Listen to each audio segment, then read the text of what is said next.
ও আমার সাহাবীরা তোমরা শোনো, ও আমার সাহাবীরা তোমরা শোনো, তোমরা সালামের আগে এই চারটি দোয়া না করে কখনো সালাম ফেরাবা না। কয়টি দোয়া?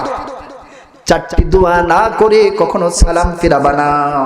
সেই চারটি দোয়া হলো কি তোমরা শোনো। আল্লাহুম্মা ইন্নী আউযু বিকা মিন আযাবি জাহান্নাম ওয়া মিন আযাবিল কবর ওয়া মিন ফিতনাতিল মাহইয়া ওয়াল মামাত ওয়া মিন শাররি ফিতনাতিল মাসীহিদ দাজ্জাল। আমিন বলুন। এখানে আল্লাহর রাসূল বলে দিলেন চারটা দোয়া করবা সালাম ফিরানোর আগে।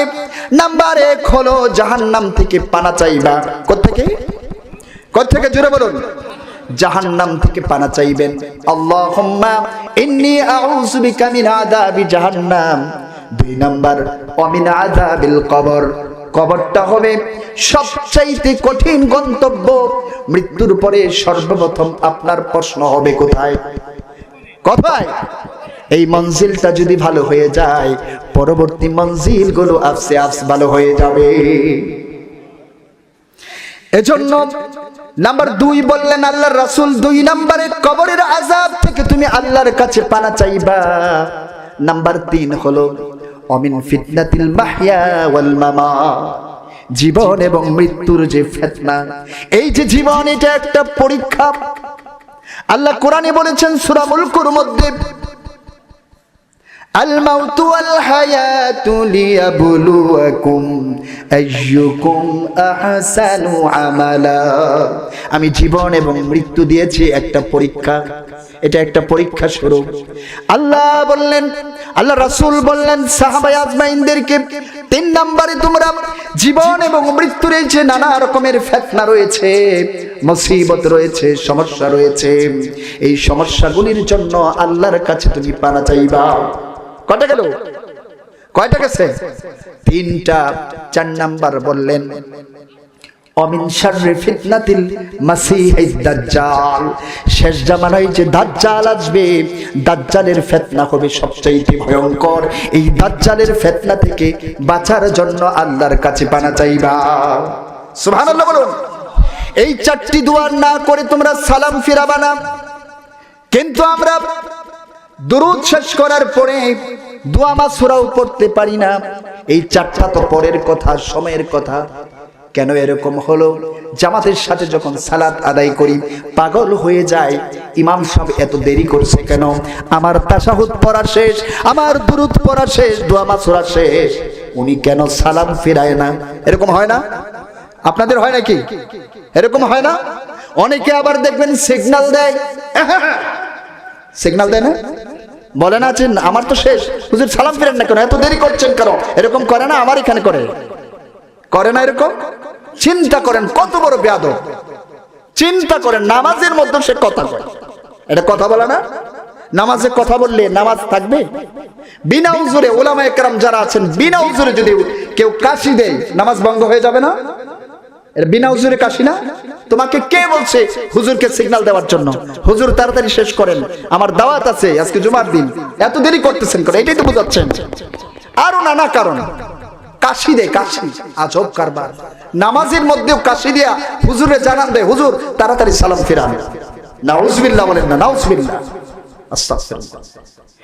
এই 4টি দোয়া আল্লাহর রাসূল বলেছেন তোমরা না করে সালাম ফিরাবা না। বেশি বেশি দোয়া করবেন। আল্লাহর রাসূল এই সময় আরেকটা দোয়া করতেন, সেটা হলো তিনি বলতেন আল্লাহুম্মা হাসিবনি হিসাবান ইয়াসীরা। সবাই আমার সাথে বলুন আল্লাহুম্মা হাসিবনি হিসাবান ইয়াসীরা। আল্লাহ তুমি আমার হিসাব যখন নিবা, আমার হিসাবটাকে তুমি সহজ করে নিও। হিসাব যদি সহজ করে আল্লাহ নেয়, আর কোন কিছু লাগে আপনার? সহজ হলে তো বলবে যাও তুমি খালি জান্নাতে যাও। হিসাব নেওয়াটাই তো কঠিন। হিসাব কঠিন বিষয় না? আপনাকে যদি বলি আমি এখন দাঁড় করাই যে ফজরের নামাজ কে কে পড়ছেন, অনেকে লজ্জা পাবে না? পাবে না? কে কে সূর্য ওঠার আগে পড়ছেন, লজ্জা পাবে না? কয়জন লোক আছেন তাহাজ্জুদ পড়ছেন, লজ্জা পাবে না? আর যদি এইগুলি না করে আল্লাহ বলে যে যা তুই জান্নাতে যা, আমি তোর উপর রাজি খুশি হয়ে গেছি, এর চেয়ে আনন্দের কথা আর থাকতে পারে?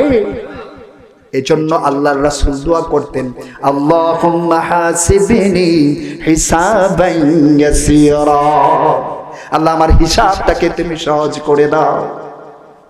প্রতিদিন করবেন, মোনাজাতের না, সালাম ফিরানোর আগে পরেও পড়তেন তিনি। কিন্তু আমরা তো পাগল পাড়া, কেন হুজুরের সালাম ফিরায় না? সালাম ফিরালেও কেন হুজুরে মোনাজাত করে না? এত দেরি কেন? কি করে বসে বসে? আজীব কথা। আল্লাহ রাসূল বসে থাকতেন 33 বার সুবহানাল্লাহ, 33 বার আলহামদুলিল্লাহ, 34 বার আল্লাহু আকবার বলতেন। অন্য riwayate আছে 34 বার নয়, 33 বার আল্লাহু আকবার বলে একবার পড়তেন লা ইলাহা ইল্লাল্লাহু ওয়াহদাহু লা শারীকা লাহু লাহুল মুলকু ওয়া লাহুল মাউতু ইহয়ী ওয়া ইউমীত ওয়া হুয়া আলা কুল্লি শাইইন কাদির। আল্লাহু আকবার বলুন। অন্য এক riwayate আছে প্রত্যেক ফরজ নামাজের পরে যে ব্যক্তি আয়াতুল কুরসি পড়ে, লাম ইয়ামনাহু মিন দুখুলিল জান্নাহ ইল্লাল মাউত, তার মধ্যে আর জান্নাতের মধ্যে কোনো বাধা থাকে না, মাঝখানে কোনো কিছু থাকে না। লোকটা শুধু মরে না তাই জান্নাতে যায় না, লোকটা মরার সাথে সাথেই জান্নাতে ঢুকে যাবে। কি আমলটা কি? আয়াতুল কুরসি ফরজ নামাজের পরে কয়বার? সারাদিন কয়বার হলো তাহলে? 5 বার। এই আমলটা আল্লাহ রাসূল নিয়মিত করতেন, আরো পড়তেন। প্রথমেই কোন রিওয়ায়াতে আসছে আল্লাহু আকবার একবার পড়তেন, 3 বার পড়তেন আস্তাগফিরুল্লাহ আস্তাগফিরুল্লাহ আস্তাগফিরুল্লাহ। এগুলো নিয়মিত করতেন, অপশনাল নয়, প্রতিদিন তিনি করতেন। আমরা কি করি চিন্তা করুন। তারপর তিনি বলতেন আল্লাহুম্মা আনতাস সালাম ওয়া মিনকাস সালাম তাবারাকতা রব্বানা ইয়া দাল জালালি ওয়াল ইকরাম। আরো পড়তেন আল্লাহুম্মা লা মানিআ লিমা আ'তাইত ওয়া লা মু'তি লিমা মানা'ত ওয়া লা ইয়ানফা'ু যাল জাদ্দি মিনকাল জাদ্দ। আল্লাহুম্মা ইন্নী আস'আলুকা আস-সিহহাতা ওয়াল 'ইফফাতা ওয়া হুসনুল খুলক ওয়ার রিদা বিল কদরি। অনেক দোয়া তিনি পড়তেন। তারপর তিনি পড়তেন ফজরের পরে আর মাগরিবের পরে 3 বার করে পড়তেন সূরা ইখলাস, সূরা ফালাক, সূরা নাস। কয়বার করে? কোন কোন নামাজে? কোন কোন ফরজ নামাজের পর? ফরজ আর সকাল আর সন্ধ্যা, এই তো ফরজ। আর তাহলে বাকি রইল কয়বার? কয় ওয়াক্ত বাকি রয়েছে? ওই 3 ওয়াক্তের ফরজের পরে পড়তেন একবার করে। কয়বার করে? তার মানে জোহরে একবার পড়তেন সূরা ইখলাস, মানে আমরা যেটাকে বলি কুল হুয়াল্লাহ, সূরা ফালাক তার মানে কুল আউযু বিরাব্বিল ফালাক, সূরা নাস তার মানে কুল আউযু বিরাব্বিন নাস। এটা যোহরের ফরজ নামাজের পরে পড়তেন একবার করে, আসরের ফরজ নামাজের পরে পড়তেন একবার করে, ইশার ফরজ নামাজের পরে পড়তেন একবার করে, আর ফজর আর মাগরিবের পরে পড়তেন কয়বার করে? প্রত্যেকটাই 3 বার করে। সোজাও পড়া যাবে, আবার একটা একটা পরে 3 বার পড়া যাবে, এটা সমস্যা নাই। এই দোয়াগুলি পড়তেন। কিন্তু আমরা এইগুলি পড়ি না। আমরা অনেকে আছি মুনাজাত করি না। ঠিক আছে, আপনি করেন না, মুনাজাত নামাজের অংশ না, বুঝলাম। কিন্তু আল্লাহর রাসূল তো এই দোয়াগুলি বসে বসে পড়ছে। আপনি এই দোয়াগুলি কেন করেন না? বসে বসে দোয়া করছেন না? আপনি হাত উঠে না করেন, বসে বসে তো এই দোয়াগুলি আল্লাহর রাসূল পড়ছে, আপনি কেন পড়বেন না? আল্লাহর রাসূলের এই সুন্নতগুলি আপনি মানতে পারছেন না, অথচ নিজেকে অনেক বড় মাপের আবেদ নিজেকে দাবি করেন, অনেক মুকাব্বির মনে করেন, অনেক বড় মাপের আল্লাহওয়ালা মনে করেন, আল্লাহর ওলি মনে করেন। কিন্তু আপনার মধ্যে এই সুন্নাত দাইমি সুন্নতগুলোর আমল নেই। আমরা এই আমলগুলো করার চেষ্টা করব ইনশাআল্লাহ। এগুলো খুব দামি আমল, এগুলো আমরা করব। তারপর আমি বলেছিলাম, সর্বপ্রথম যে পয়েন্টটা নিয়েছিলাম, হাফেজ ইবনুল কাইয়িম এই হাদিসের ব্যাখ্যায় তিনি বলেছেন 4 ধরনের লোকের কথা বললাম হাসর নসর হবে। 1 নাম্বার হলো ফেরাউন। এই ফেরাউন 1 নাম্বার, যারা রাজনৈতিক কারণে, রাষ্ট্রীয় কারণে, সভা সমাবেশ মিছিল মিটিং এর কারণে আল্লাহর সালাত থেকে গাফেল থাকবে, তাদের হাসর নসর হবে এই ফেরাউনের সাথে। নাউজুবিল্লাহ। তাহলে যে সকল নেতারা নামাজ পড়ে না রাজনৈতিক কারণে, মিটিং মিছিল এবং রাষ্ট্রীয় কারণে, তাদের হাসর নসর হবে কার সাথে? ফেরাউনের সাথে, ফেরাউনের দলে থাকবে সে। 2 নম্বর ব্যাখ্যা হলো হামান। এই হামান হলো ফেরাউনের প্রধানমন্ত্রী। হামান কে? ফেরাউনের প্রধানমন্ত্রী। ওইটা এরকম শয়তান ছিল, জালিম শাসকের জালিম প্রধানমন্ত্রী ছিল। মুসার বিরুদ্ধে সব সময় লেগে থাকতো, মুসা আলাইহিস সালাতু ওয়াস সালামকে সব সময় কষ্ট দিত। এই হামানের সাথে তাদের হাসন নসর হবে যারা সরকারি চাকরি বাকরিতে আছে, মন্ত্রীর পদে আছে, রাষ্ট্রীয় সচিব পদে আছে, বা সরকারের কোনো কর্মকর্তা কর্মচারী যারা এই কাজগুলো করার কারণে নামাজকে ফাঁকি দেয়, নামাজ থেকে গাফেল থাকে, তাদের হাসন নসর হবে এই হামানের সাথে। ফেরাউনের প্রধানমন্ত্রী হামান। নাম্বার 3 আসুন। নাম্বার 3 হলো ওই সকল লোক যারা একমাত্র সম্পদের মোহে, সম্পদ কমে যাবে, ব্যবসা করে বাণিজ্য করে যেভাবেই হোক সম্পদ কামাই করছে, দোকানদারি করছে, অনেক কিছু করছে, কিন্তু নামাজে যদি দেয় মনে করে সময় নষ্ট হয়ে যাবে, আমার ইনকাম কমে যাবে, নামাজে যাব না। সম্পদের লোভে যারা নামাজ পরিত্যাগ করেছে, আল্লাহ রাব্বুল আলামিন সেদিন ওই তাদের হাসন নসর করাবেন। ওই যে আমাদের মুসা আলাইহিস সালাতু ওয়াস সালামের চাচাতো ভাই অঢেল সম্পদের মালিক ছিল কারণ। কারণের নাম শুনছেন না? যিনি মাটির নিচে আল্লাহ তাকে দাবায়া দিয়েছিল, মাটির নিচে দাবায়া দিয়েছিল। তখন বলছিল, মুসা তোমার খোদার প্রতি আমি ঈমান আনলাম। আল্লাহ বললেন, এমন ঈমানের আমার কোনো দরকার নাই। আল্লাহ এখন তুমি ঈমান আনছো, সারা জীবন আমার বিরোধিতা করছো, আর সম্পদ গচ্ছিত করে রাখছো, আল্লাহর রাস্তায় যাকাত কোনোদিন দাও নাই। যাকাতের কথা বললে তুমি বলছো এটা তো আমি কামাই করেছি কষ্ট করে, আল্লাহর রাস্তায় কেন দিব? বলেন না নাউজুবিল্লাহ। যারা এই সম্পদের মোহে পড়ে নামাজ থেকে বিরত থাকবে, সেদিন তাদের হাসর নসর হবে এই কারণের সাথে, কারণের দলে তারা থাকবে।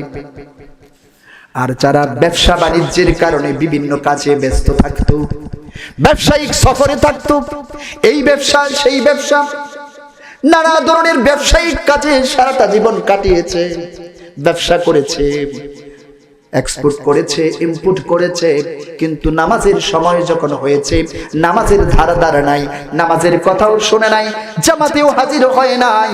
এই সকল লোকদের হাসর নসর হবে মক্কার বিশিষ্ট ব্যবসায়ী, বড় মাপের একজন কাফের, হাদিসের মধ্যে এসেছে উবাই ইবনে খালফের সাথে। নাউজুবিল্লাহ বলুন। এই 4 শ্রেণীর লোকের হাসর নসর হবে এই 4 শ্রেণীর বড় মাপের টাটকা কাফেরদের সাথে। এবার আপনি বুঝে নিন, হাসর নসর হওয়া মানে তাদের সাথে তারা জাহান্নামী হয়ে যাবে। কি হবে? জাহান্নামেও তারা চলে যাবে, আখিরাত জীবনটাই তাদের হবে। আল্লাহ আমাদের মাফ করুক, সকলে বলুন আমিন। তারপর আমি বলেছিলাম নামাজ কবুল না হওয়ার 1 নাম্বার কারণ বলেছিলাম ইলম না থাকা, নামাজের জ্ঞান না থাকা, যেগুলো আমরা একটু আগে জানলাম। নামাজ কবুল না হওয়ার কারণ হলো অপবিত্র থাকা, পবিত্রতা অর্জন না করা। বুঝতে পারছেন? পবিত্রতা অর্জন না করা। আপনি যদি ওযু ছাড়া, গোসল ছাড়া নামাজ পড়েন, নামাজ আদায় হবে? কেন নামাজ কবুল হয় না? এটা 5টা কারণ। একটা বলেছি ইলমের অভাব, নাম্বার 2 হলো পবিত্রতার অভাব।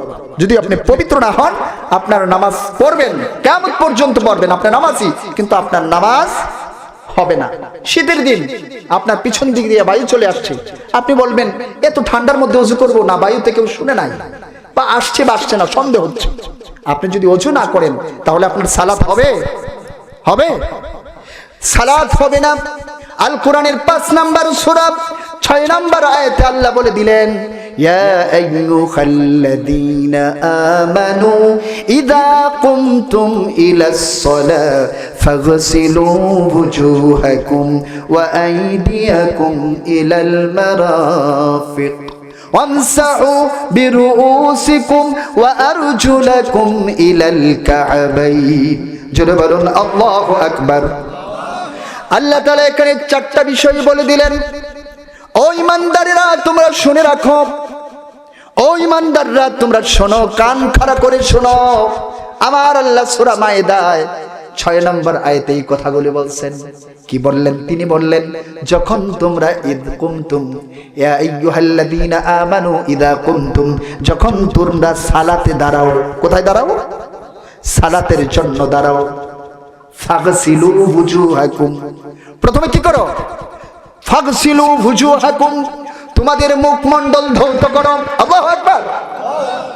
আল্লাহ বলতেছেন নামাজে যখন দাঁড়াবা প্রথমে তোমাদের মুখমণ্ডল ধৌত করবা, তারপর ওয়া আইদিয়াকুম ফাগসিলু বুজুহাকুম ওয়া আইদিয়াকুম ইলাল মারাফিক, দুই হাতের কোণই পর্যন্ত তোমরা ধৌত করবা। কয়টা গেল? আমসাহু বিরুউসিকুম, আর তোমরা তোমাদের মাথাগুলো কি করবা? মাসাহা করবা।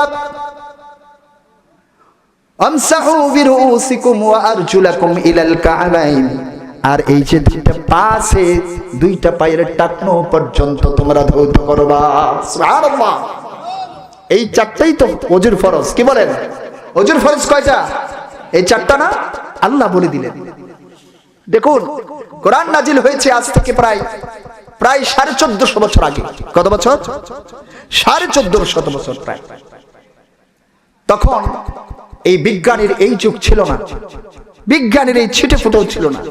এখন তো মানুষ পৃথিবী ভেদ করে চাঁদ মঙ্গল গ্রহ পর্যন্ত মানুষের যাত্রা শুরু হয়ে গেছে। শুরু হয়েছে না? সারা বিশ্ব সম্পর্কে এই মহাবিশ্ব জগতে আরো কি আছে এগুলো নিয়ে গবেষণা হচ্ছে, রিসার্চ হচ্ছে, নতুন নতুন তথ্য বেরিয়ে আসছে। সুবহানাল্লাহ বলুন। কিন্তু 1450 বছর আগে কোনো বিজ্ঞান ছিল না, কোনো বিজ্ঞানীও ছিল না। তখন আল্লাহ তাআলা রাসূলের জবানে জানিয়ে দিলেন, এই কাজগুলি তোমরা সালাতের আগে করবা। পবিত্রতার কথা না এটা? একটু লক্ষ্য করে দেখুন, বাংলাদেশে প্রায় 2 বছর যাবত করোনা আছে। আছে না? না আরো বেশি হয়ে গেছে? বেশি হয়ে গেছে। সারা পৃথিবীতে 2 বছরের বেশি হয়ে গেছে। 19 সালে কোভিড-19, 19 সালে এটার যাত্রা শুরু হয়েছে চীন থেকে, চীনের উহান থেকে। মানব সভ্যতার জন্য যেটা বিরাট একটা মরণাস্ত্র হিসাবে আখ্যা দেওয়া হয়েছে। অনেকে বলেছেন জৈব রাসায়নিক মরণাস্ত্র, এটা মানুষের তৈরি। নাউজুবিল্লাহ বলুন। কত বড় বড় হয়েছে জাতি, টাকার জন্য, ব্যবসার জন্য অনেকে বলছে এগুলো করা হচ্ছে। মুহতারাম হাজিরিন, বর্তমান বিজ্ঞান প্রমাণ করেছে, প্রতিদিন আমাদের সামনে বলছে, মোবাইলে যখন আপনি কল দিতে যান প্রথমেই দেখবেন বেশি আসবে কম্পিউটার থেকে কোন পুরুষের কণ্ঠ অথবা নারীর কণ্ঠ। এখনো যদি আপনি ফোন দেন বলবেন হাসি এবং কাশি দিয়ে কি আপনি রুমাল এবং টিস্যু ব্যবহার করুন অথবা আপনার কোনই ব্যবহার করুন, বলছে না? আবার অন্য জায়গায় বলছে আপনি কিছুক্ষণ পর পর সাবান পানি দিয়ে সোডা দিয়ে আপনার হাত মুখ ভালো করে ধৌত করুন, বলছে না? বলছে না? বর্তমান বিজ্ঞান বলেছে এই যে করোনা মহামারী কোভিড-19, এটা থেকে বেঁচে থাকার জন্য প্রধান অস্ত্র হলো বেশি বেশি করে হাত মুখ ধৌত করতে হবে। আল্লাহু আকবার বলুন। হাত মুখ ধৌত করতে হবে।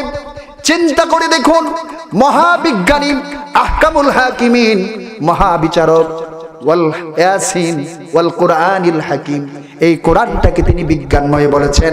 এই কোরআনের মধ্যেই বলে দিয়েছেন যখন তুমি নামাজে দাঁড়াবা তার মানে কমপক্ষে 5 ওয়াক্ত নামাজ। কয়ত? এছাড়াও তো আরো নফল অন্য ওয়াক্ত আছে, আছে না? তার মানে কিছুক্ষণ পর পর 24 আওয়ার্স, এই 24 ঘন্টার মধ্যে কিছুক্ষণ পর পর যখন তোমার পবিত্রতার দরকার হবে তখনই তুমি হাত মুখ এবং পা ধৌত করবা। আল্লাহ বলছেন না? বর্তমান বিজ্ঞান সেটাকে ঘুরাইয়া পড়াইয়া বলছে কিছুক্ষণ পর পর সাবান পানি দিয়ে হাত পরিষ্কার করুন। বলুন না সুবহানাল্লাহ। আমার আল্লাহ বলে দিলেন কিছুক্ষণ পর পর মানে নামাজের সময় হলেই হাত ধোবা, মুখ ধুইবা, পা ধুইবা, মাথা মাসাহ করবা। আহারে কত সুন্দর বিজ্ঞান আমরা পেলাম, কিন্তু এই বিজ্ঞান পড়ে বোঝার মতো লোক পাওয়া গেল না। দুঃখ আমাদের, কোরআন শুধু চুমু খায় আর আলিফ লাম মিম পড়ি, কিন্তু এর ভিতরে আল্লাহ আমাকে কি দিয়ে দিলেন? গাধার মতো চিনির বোঝা বহন করলাম, কোনোদিন একটু খেয়ে দেখলাম না যে এটার ভিতরে কি আছে। কথা বলেন ঠিক কিনা? মুসলমান কেমনে যাবো জান্নাতে? চিন্তা করতে হবে এখন থেকে। এই চারটি কথা বলে দিলেন আল্লাহ। তারপর বলেছেন ওয়াইন কুনতুম জুনুবান ফাত্তাহহারু, আর যদি তুমি অপবিত্র হয়ে যাও, তার মানে কি হয়ে যাও? অনেক সময় আমাদের উপর গোসল ফরজ হয়ে যায়, তাই না? গোসল ফরজ হয় নানা কারণে, আমরা অপবিত্র হয়ে যাই। ওয়াইন কুনতুম জুনুবান ফাত্তাহহারু, যদি অপবিত্র হয়ে যাও, তোমার শরীরটাকে তুমি পবিত্র করে নাও। আল্লাহ বললেন এই কথাগুলি আমি কেন দিলাম? তারপরে এই আয়াতই বলছেন মা ইউরিদুল্লাহ লিয়াজআলা আলাইকুম মিন হারাজ ওয়ালাকিন ইউরিদু লিতাহহিরাকুম ওয়া লিউতিম্মা নি'মাতাহু আলাইকুম লাআল্লাকুম তাশকুরুন। আল্লাহ বললেন তোমাদের জন্য কোনো কষ্ট দেওয়ার জন্য আমি এই কাজগুলি করি নাই। এই যে মুখ ধোয়ার কথা বললাম, এই যে তোমাদের পা ধোয়ার কথা বললাম, হাত ধোয়ার কথা বললাম, এই বিষয়গুলি তোমাদেরকে কষ্ট দেওয়ার জন্য আমি আল্লাহ করি নাই। আমি এজন্য করেছি লিয়াজআলা আলাইকুম মিন হারাজ ওয়ালাকিন ইউরিদু লিতাহহিরাকুম, আমি চাইতাছি তোমাদেরকে পবিত্র করতে। ওয়ালিউতিম্মা নি'মাতাহু, আর চাচ্ছি আমার নিয়ামত তোমাদের উপর পূর্ণ করার জন্য। বলেন না সুবহানাল্লাহ। এটা হলো বিজ্ঞানের কথা, কোরআন হলো মহাবিজ্ঞান। এজন্য আমি বললাম নামাজ কবুল হওয়ার 2 নাম্বার শর্ত হলো আপনাকে পবিত্র হতে হবে। পবিত্রতা 2 প্রকার, একটা হলো শারীরিক পবিত্রতা, আরেকটা হলো মানসিক এবং আত্মিক পবিত্রতা। মানে আপনার খাবারগুলি হতে হবে হালাল। আপনি যদি হালাল না খেয়ে ইবাদত করেন, আপনার ইবাদত কবুল হবে? তার মানে নামাজ কবুল না হওয়ার 2টা পাইলাম। 1 নাম্বার হলো ইলমের অভাব, 2 নাম্বার হলো আমাদের পবিত্রতার অভাব। নাম্বার 3 যে বিষয়টা বলা হয়েছে, 3 নাম্বার বিষয় হলো নামাজ সম্পর্কে আমাদের যথাযথ জ্ঞান নাই। নামাজের যে শিক্ষা রয়েছে, নামাজের যে শিক্ষাগুলি থেকে আমরা যে অর্জন করি, এই যে নামাজ পড়ি, নামাজের মধ্যে যে কথাগুলি বলি, এই কথাগুলি আমরা আমল করি না। নামাজে যে কথাগুলি বলি, এই কথাগুলিকে আমরা আমল করি? নামাজের এই কথাগুলি আমরা যথাযথভাবে আমল করি না। দেখুন লক্ষ্য করে, আপনি নামাজের মধ্যে সূরা পড়ছেন লা তাকুলুর রিবা আদআফাম মুদাআফা, আল্লাহ তাআলা বলে দিলেন তোমরা চক্রবৃদ্ধি হারে সুদ খেও না। কোরআনের আয়াত না এটা? কোরআনের আয়াত না এটা? চক্রবৃদ্ধি হারে সুদ খেও না। কিন্তু ফজরের নামাজ পড়েই আপনি সুদের খাতাটা নিয়ে বের হয়ে গেলেন। আছে না এরকম লোক? সুদের হিসাব নিয়ে বেরিয়ে গেলেন। আপনি 5 ওয়াক্ত নামাজি, কিন্তু সুদ ছাড়তে পারলেন না। এই নামাজ আপনাকে কোনো কাজ দিবে না। এই নামাজ আপনাকে কোনোদিন জান্নাতে নিবে না। আপনি সুদের সাথেও আছেন, আবার আপনি নামাজের সাথেও আছেন। নামাজ কাজটা আপনার ভালো, কিন্তু সুদটা আপনার বাদ দিতে হবে। আরেকটা বিষয় লক্ষ্য করে দেখুন, কোরআনে বলা হয়েছে আস-সারিকু ওয়াস-সারিকাতু ফাকতাউ আইদিয়াহুমা জাযাআম বিমা কাসাবা নাকালাম মিনাল্লাহ। আল্লাহ তাআলা বলছেন চোর এবং চোরনী যা চুরি করে, এই চোরের শাস্তি স্বরূপ তাদের হাতগুলো তুমি কেটে দাও। মানে আমাদেরকে আল্লাহ বলছেন হাত কেটে দাও। এখন আমরা নিজেই যদি আশার নামাজের পরে চুরি কাছে লেগে যাই, অথবা অফিসে গিয়ে আমার কলমের খোঁচায় কোটি কোটি টাকা চুরি হয়ে যায়, আমার নামাজ কোনোদিন আমাকে জান্নাতে নিবে না। তার মানে নামাজ থেকে আমরা শিক্ষা গ্রহণ করছি না। প্রথমে আমরা বলি আলহামদুলিল্লাহি রাব্বিল আলামিন আর-রহমানির রহিম মালিকি ইয়াউমিদ্দিন। তারপর আমরা বলি ইয়্যাকা না'বুদু ওয়া ইয়্যাকা নাস্তাঈন, একমাত্র তোমার ইবাদত করি, একমাত্র তোমারই দাসত্ব করি, আর তোমার কাছে একমাত্র ক্ষমা চাই, তোমার কাছে একমাত্র সাহায্য চাই। আমরা বলি না সূরা ফাতিহা প্রতিদিন বলি না? এটা ছাড়া কি নামাজ হয়? হয় না। এবার লক্ষ্য করে দেখুন, নামাজের কাছে, নামাজের মাধ্যমে আল্লাহর কাছে কমিটমেন্ট দিলেন আল্লাহ আমি কারো ইবাদত করি না। কিন্তু আপনি মাজারে চলে গেলেন, মাজারে মান্নত করলেন, মাজারে গিয়ে আপনি সিজদা দিলেন, এই সিজদাটারও তো একটা ইবাদত। তাহলে আপনি আল্লাহর কথার সাথে নামাজে যে আল্লাহর সাথে অদা করলেন, আপনার কাজের সাথে কথার কোনো মিল রইল না। আপনি মানুষের কাছে সাহায্য চান, অনেক সময় যদি চাকরি হয়, কোনো ব্যবসা বাণিজ্য উন্নতি হয়, আপনি বলে থাকেন আপনি না থাকলে আমার চাকরিটা হতো না, নাউজুবিল্লাহ, এটা সম্পূর্ণ সরাসরি শিরক হয়ে যায়। কারণ সবকিছুর মালিক কে? এই কথা মুখেও বলা যাবে না, এই কথা বলা যাবে না। আপনি না থাকলে আমার চাকরি হতো না, হুজুরকে বা অফিসের বসকে আপনি তেল দেওয়ার জন্য এই কথাগুলি বলেন, পাম দেন, পাম দেন না, এই কথা বলছেন, কিন্তু আপনার আমল আকীদা সব বরবাদ হয়ে গেছে। এরকম হাজার হাজার উদাহরণ আছে। নামাজের মধ্যে যে বিষয়গুলি আমরা বলি এগুলো অনুধাবন করি না, আমাদের বোঝারও কোনোদিন চেষ্টাও করি না। নামাতার মতো শুধু পড়ে গেলাম, কোরআনটা শুধু পড়ে গেলাম, কোনোদিন বোঝার চেষ্টা করলাম না। এই কারণেই 3 নম্বর কারণটা হলো নামাজ থেকে শিক্ষা না গ্রহণ করার কারণে আমাদের সালাত কবুল হবে না। নাম্বার 4 হলো খুশু খুজুর অভাব। নামাজের মধ্যে দাঁড়ালে তাম দুনিয়ার সবকিছু যা আছে সব আপনার মনে হয়ে যায়। নামাজের সারাদিন যে জিনিসটা মনে হয় না, আল্লাহু আকবার বলে দাঁড়ালে সব মনে হয়ে যায়। এরকম হয় না? হয় না এরকম? বাড়িতে কি আছে, কখন আপনি বাড়িতে যাবেন, কালকে কোন বন্ধুর কাছে যাবেন, কোন ব্যবসার জন্য ঘুরবেন, কোন চাকরির জন্য যাবেন, কোন বাজারে যাবেন, কার বাড়িতে বেড়াতে যাবেন, সব কিছু নামাজের মধ্যে মনে হয়ে যায়, যায় না এরকম? এটা কিন্তু করে এক ধরনের শয়তান, খিনজিব নামক শয়তান এই কাজগুলি করে। আল্লাহর রাসূল বলেছেন নামাজের মধ্যে যদি এমন ওয়াসওয়াসা হয়ে যায়, তুমি বাম দিকে আউযু বিল্লাহি মিনাশ শাইতানির রাজিম বলে থুতু নিক্ষেপ করবে। বুঝতে পারছেন কথা? কোথায় বলেছি? নামাজের মধ্যে। বলবেন হুজুর নামাজে থুতু নিক্ষেপ করব, এটা কিভাবে সম্ভব? নামাজ ভেঙে যাবে না? আর সাথে যে থাকবে সে তো লাড়ি নিয়ে আপনাকে দৌড়ান দেবে, আমার উপর তুমি থুতু নিক্ষেপ করো কেন? কথা বলেন, এরকম হতে পারে না?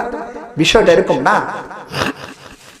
এটা আপনি সামান্য একটা ভাব করবেন, মানে এটা শয়তানকে আপনি দিলেন, এটা তো আপনি জানেন। এই মাসালাগুলি আমাদের সবার জানা দরকার। আল্লাহ রাসূল বলেছেন এটা খিনজিব নামক একটা শয়তান তোমাদেরকে ওয়াসওয়াসা দেয়, কোনো সময় কিছু মনে থাকবে না, নামাজে যখন দাঁড়াবা তখনই শুরু করবে নামাজটা নষ্ট করার জন্য। কিভাবে নামাজটা নষ্ট করা যায় তার কাজ হলো এটা।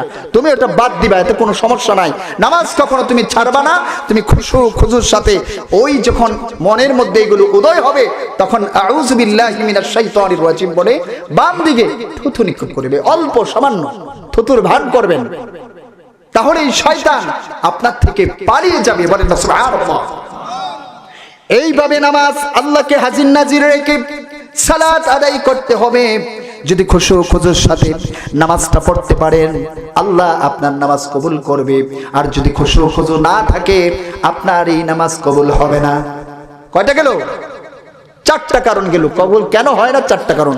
5 নাম্বার হলো হালাল রুজির অভাব। আমরা কি করি? আমরা হালাল খাচ্ছি না। আমার ছেলে কোত্থেকে কামাই করছে আমি জানি না। আমার বয়স হয়ে গেছে 70, আমার বয়স হয়ে গেছে 80, আমার ছেলে সুদ খায় না আমার ছেলে ঘুষ খায় আমি এটা জানি না। মাস শেষে আমার যে টাকা দরকার, আমি চিল্লাই যাওয়ার জন্য যে টাকা দরকার, এই টাকা দিলে আমি আর খোঁজ নেই না এই টাকাগুলি কোত্থেকে আসলো। এরকম লোক আছে না? আমার দরকার নাই, আমার যেটা লাগবে সেটা দিলেই হলো। কিন্তু না না, এই টাকা যদি হারাম টাকা হয় আপনি কপালের ছাল তুলে ফেলবেন।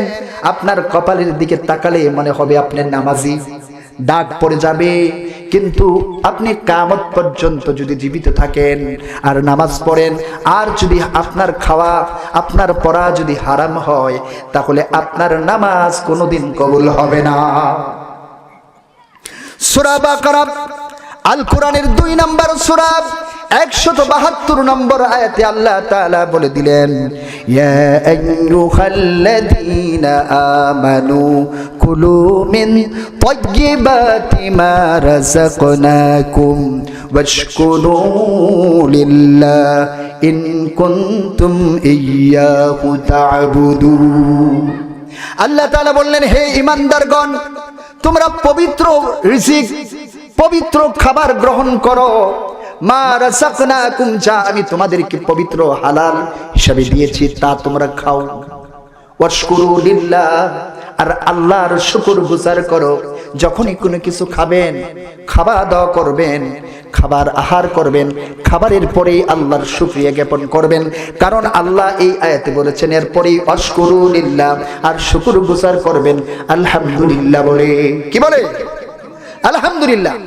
আল্লাহ রাসূল বলেছেন কাসবু তালাবু কাসবুল হালাল ফরিদাতুন বাদাল ফরিদা, তালাবু কাসবুল হালাল ফরিদাতুন বাদাল ফরিদা।